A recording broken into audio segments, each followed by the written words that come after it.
អីតួមួយតៅដែរស្រីមិនថាអីតួមួយតៅស្រីមិនថាអីឲ្យតែលោកប្តីស្របងហើយសម្រាប់ឲ្យតែលោកប្តីស្របងហើយសម្រាប់សវឹងឯងទេចអូនអើយធ្វើអីអត់កើតទេ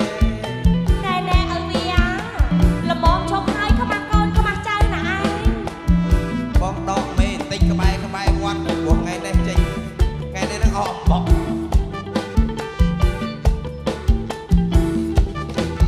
ម៉ៃវាបងសំស្រូវមួយល្អីបងយកធ្វើអីណាប្តីសម្លាញ់ល្ងាចនេះ